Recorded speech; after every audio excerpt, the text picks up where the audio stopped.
wabarakatuh. Waalaikumsalam warahmatullahi wabarakatuh. Puji dan syukur atas rahmat dan karunia yang telah berikan oleh Allah Subhanahu wa taala kepada kita sehingga kita telah dapat melaksanakan perkuliahan pada kesempatan kali ini. Baiklah, kami dari kelompok 4 akan menjelaskan materi mengenai permasalahan pembangunan ekonomi, di mana kelompok 4 yang beranggotakan saya sendiri Elsa Ramada Putri dengan NIM 21053012 dengan rekan saya Aulia Nabila Dewi dengan NIM 21053065. Saya Delia Servita Anji dengan NIM 21053122. Saya Riria Franita dengan NIM 21053178.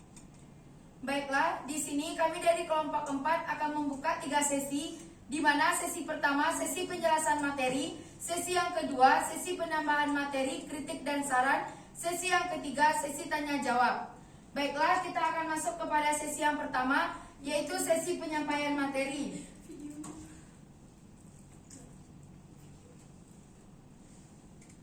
Baiklah, untuk materi yang pertama yang akan disampaikan oleh saudari Riri Efrinita. Kepada Riri silahkan. Efrinita. Ayah betul. Baiklah, terima kasih kepada moderator. Di sini saya akan menyampaikan materi tentang hipotesis kurva U terbalik Kuznets. Simon Kuznets menyatakan bahwa pada tahap awal pertumbuhan ekonomi, distribusi pendapatan cenderung memburuk pada tahap selanjutnya, tetapi cenderung membaik pada tahap pendapatan. Ketika GNI per kapita meningkat, sehingga kurva berbentuk U terbalik menjadi mati dalam beberapa kasus seperti yang ditunjukkan dalam penelitian Kuznets pada gambar di depan.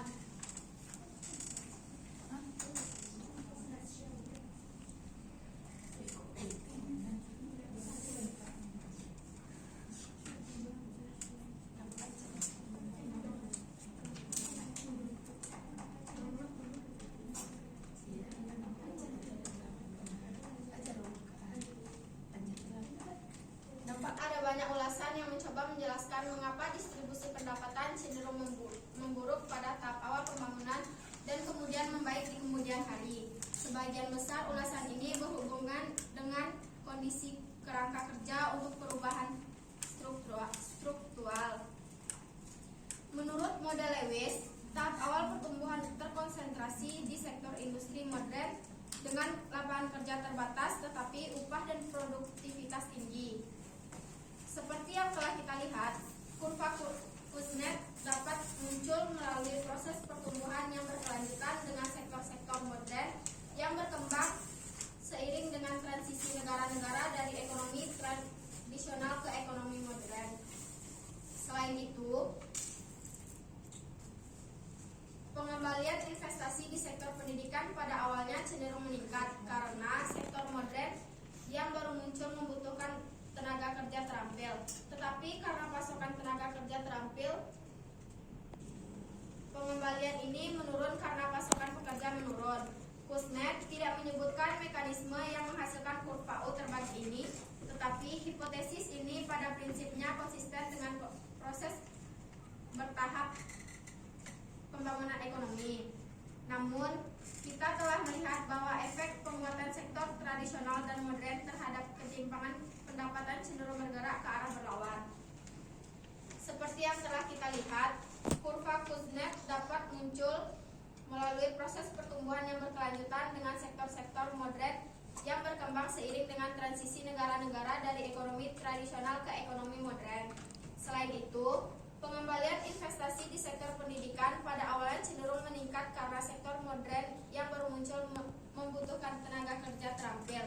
Tapi karena pasokan tenaga kerja terampil meningkat dan tenaga kerja tidak terampil terikat, pengembalian ini menurunkan karena pasokan pekerja menurun. Kuznets tidak menyebutkan mekanisme yang menghasilkan kurva U terbalik ini, tetapi hipotesis ini pada prinsipnya konsisten dengan proses bertahap pembangunan ekonomi. Namun, kita telah melihat bahwa efek penguatan sektor tradisional dan modern terhadap ketimpangan pendapatan cenderung bergerak ke arah yang berlawanan. Terlepas dari argumen metodiologis, beberapa ekonomi pembangunan terus berargumen tentang tahapan Kusnet yang memperlebar dan menyempitkan ketimpangan pendapatan tidak dapat dihindari.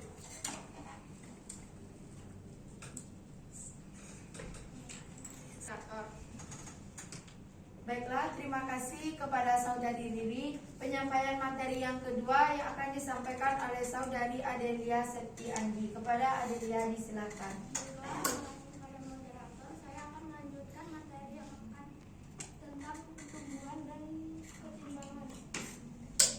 ketimbangan. Pertumbuhan ekonomi ini yang ditimbulkan ketimbangan dalam pembangunan ini terjadi pada aspek pendapatan, rasial dan sektoral. Selama 30 tahun kontribusi PDRB KGI ini sangat mendominan dan tidak pernah berkurang dari 80% terhadap PDB. Ketimbangan pembangunan ini terjadi dalam skala lokal dan nasional. Ketimbangan pembangunan ini seringkali menjadi permasalahan serius dan apabila tidak mampu dilakukan secara hati-hati, maka dapat menimbulkan krisis yang lebih kompleks seperti masalah kependudukan, ekonomi, sosial, politik, dan lingkungan, serta dalam konteks makro yang sangat merugikan dan hasil pembangunan ini dicapai suatu wilayah serta menyebabkan dampak-dampak positif maupun dampak negatif. Ketimpangan ini memiliki dampak positif. Adapun dampak positif ini mendorong wilayah lain yang kurang maju untuk dapat bersaing dan meningkatkan pertumbuhannya guna meningkatkan kesejahteraan. Sedangkan dampak negatif ini yang ekstrim, inefisien ekonomi, melemahkan stabilitas sosial dan solidaritas, serta ketimpangan yang tinggi pada umumnya yang dipandang tidak adil. Slide kedua, kemiskinan itu ada kemiskinan absolut.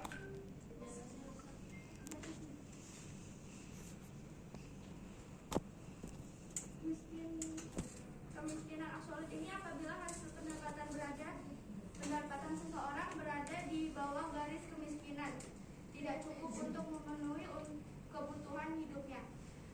Seperti kebanyakan persoalan pembangunan ekonomi di satu sisi, permasalahan pemberantasan kemiskinan absolut ini merupakan berita buruk, namun di sisi lain adalah berita baik. Karena paling tidak Indonesia ini memenuhi prinsip independensi populasi. Yang ketiga yang akan disampaikan oleh Saudari Valia. Kepada Valia disilakan. Baiklah, saya akan menyampaikan materi mengenai karakteristik ekonomi kelompok masyarakat miskin.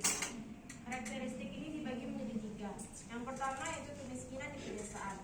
Pada umumnya bertempat tinggal di desa daerah pedesaan dengan mata pencaharian pokok di bidang-bidang pertanian dan kegiatan-kegiatan lainnya yang erat berhubungan dengan sektor ekonomi tradisional. Mereka kebanyakan wanita dan anak-anak berada pada laki-laki dewasa, dan mereka sering terkonsentrasi di antara kelompok etnis minoritas dan penduduk pribumi. Yang menariknya, walaupun sebagian besar penduduk dengan kemiskinan absolut tinggal di daerah pedesaan, bagian terbesar dari pengeluaran sebagian besar pemerintah negara berkembang selama seperempat abad terakhir justru lebih tercurah ke daerah-daerah perkotaan dan berbagai sektor ekonominya, yakni sektor manufaktur modern dan sektor komersial. Selanjutnya yaitu kaum wanita dan kemiskinan. Penyampaian materi selanjutnya yang akan disampaikan oleh saya sendiri, yaitu bagian yang kelima, pilihan-pilihan kebijakan, di mana pilihan-pilihan kebijakan terdapat 2, yaitu yang pertama bidang intervensi dan yang kedua pilihan kebijakan.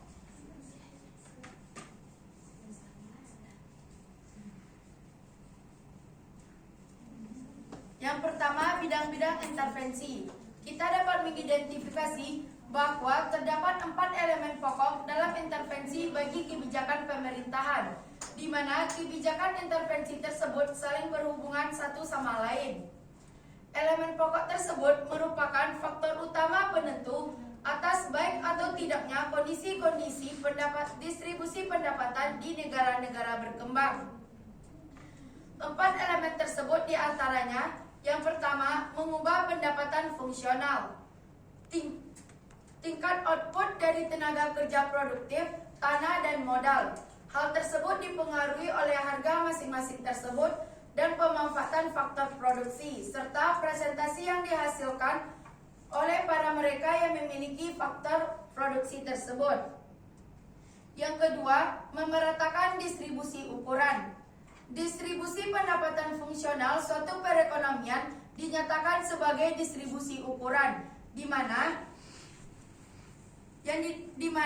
distribusi ukuran tersebut didasarkan kepada kepemilikan dan penguasaan atas aset produktif dan keterampilan sumber daya manusia yang terpusat dan tersebar di segenap lapisan masyarakat, di mana distribusi kepemilikan aset dan keterampilan tersebut pada akhirnya akan menentukan merata atau tidaknya suatu ekonomi pada suatu perekonomian dan pendapatan secara perorangan.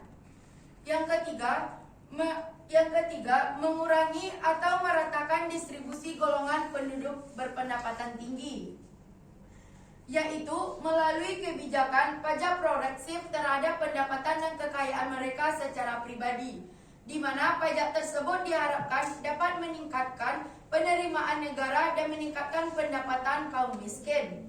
Akan masuk kepada sesi yang kedua, yaitu sesi penambahan materi, kritik, dan saran. Apakah ada dari forum yang ingin menambahkan materi, kritik, dan saran?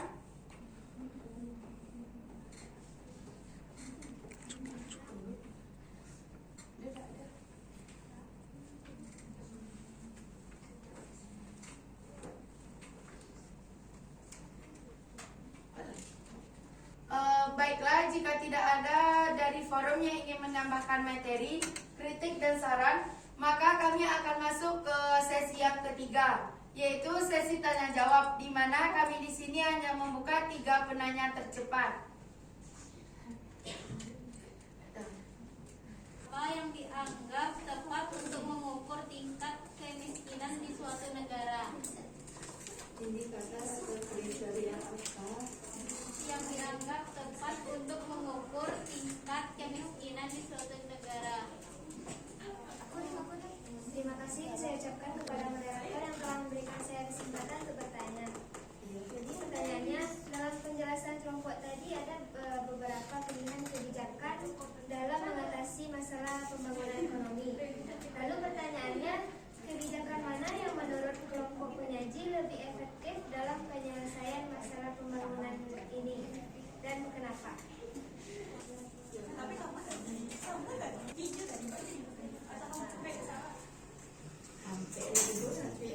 Baik, perkenalkan nama saya Yolanda Cikiona, NIM 21053043. Baiklah, di sini saya akan bertanya.